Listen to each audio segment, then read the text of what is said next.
Maka nasihat saya bagi teman-teman yang belum pandai baca Al-Quran, jangan malu-malu. Ya, bena istilah pedang gengsi dalam ilmu agama.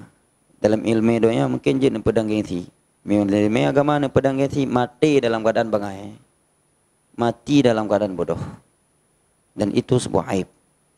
Sebagian ulama salaf menyatakan lan amuta muta'alliman ahabu ilayya min an amuta jahila. Aku mati dalam keadaan belajar walaupun belum tahu. Itu lebih baik daripada aku mati dalam keadaan bodoh dan aku tidak mau belajar. Jelas ni? Apalagi Al-Quran jemaah. Khairukum man ta'allama Al-Qur'ana wa 'allama. Sebaik-baik kalian adalah orang yang belajar dan mengajarkan Al-Quran. Dan belajar Al-Quran semuanya adalah ibadah. Berangkat kita ke masjid ibadah, pulang kita dari masjid ibadah. Satu huruf yang kita baca 10 pahalanya. Setiap kali kita baca malaikat meliputi kita dalam rumah Allah Jalla wa Ala tersebut. Maka yang belum benar bacaan Al-Quran, ya kalau baca sekedar baca saya kira semua orang bisa. Ya. Tapi banyak orang-orang yang baca Al-Quran ya makhrajnya masih kacau-kacau. Kacaunya fatal. Ya. Sakit ego ribat dengar. Ya, sebagian bacaan ikhwan dan dengar Al-Fatihah ya sakit ego ada. Debak ego-ego ribat dengar bacaan. Ya, orang dengar dia mitarut dari ringan. Ya. Ini belajar ya. Belajar.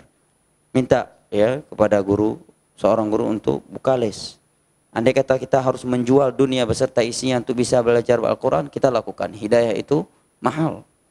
Apalagi kalau Allah sudah menyediakan hidayah itu dengan gratis jemaah. Belajar. Ya. Masalah suara itu anugerah dari Allah. Miatu kalau lagi tu tring deplah tetap lagi tring deplah walaupun ijibnya ijib je tetap lagi antu. Ya kan? Kalau suaranya memang kayak bambu terbelah, tetap aja suaranya kayak gitu. Walaupun dia gurah begini begitulah dia operasi sekalipun tetap suaranya enggak berubah. Tapi kalau makhraj huruf panjang pendek pasti bisa berubah. Karena kalau enggak tidak mungkin Allah membani kita untuk belajar. Allah telah buat kaidah la yukallifullahu nafsan illa usaha fattaqullaha mastata'tum wa laqad yassarna al-Qur'ana lidzikri fahal min muddakir. Telah kami mudahkan Al-Qur'an ini ya untuk dipelajari, untuk dihafal. Adakah yang mau belajar? Adakah yang mau mempelajarinya, menghafalnya? Nah, belajar jamaah. Yang belum bagus baca Al-Quran, belajar. Minta les. Jangan malu. Dan tidak perlu ya malu dalam bab ilmu agama. Dan Nabi bersabda, "Wa ma tawadha ahadun lillahi illa rafa'ah."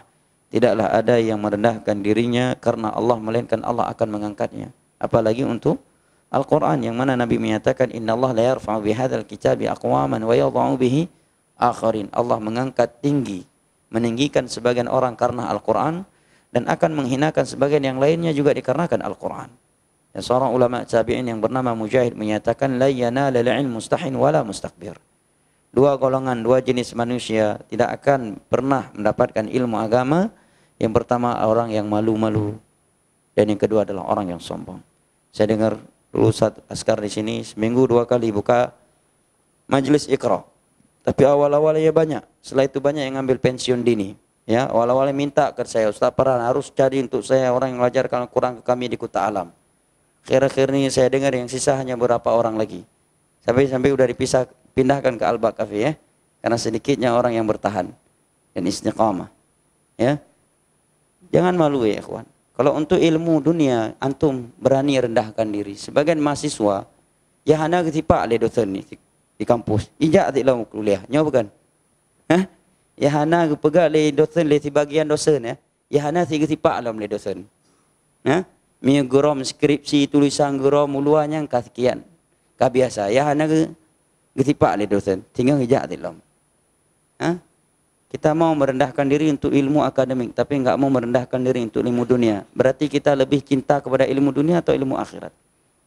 Hah? Untuk ilmu dunia kita merendahkan diri, mau mengeluarkan uang, mau disiplin, mau datang sebelum guru datang. Untuk ilmu dunia, kalau untuk ilmu agama, yang ustaz nak geduk lah, berhenti teruk ni. Bahkan telpon lagi, kamu lagi, yang kau baca Iqra pun. Long main terakhir. Ya akhi, sungguh-sungguh. Dalam masalah agama semuanya harus sungguh-sungguh. Walladzina jahadu fina lanahdiyannahum subulana wa innallaha lama'al muhsinin. Orang-orang yang bersungguh-sungguh di jalan kami, pasti kami akan berikan hidayahnya untuknya. Hidayah kami untuknya. Wajahidu fillahi haqqa jihad. Hendaknya kalian bersikap sungguh-sungguh serius di jalan Allah Jalla wa Ala.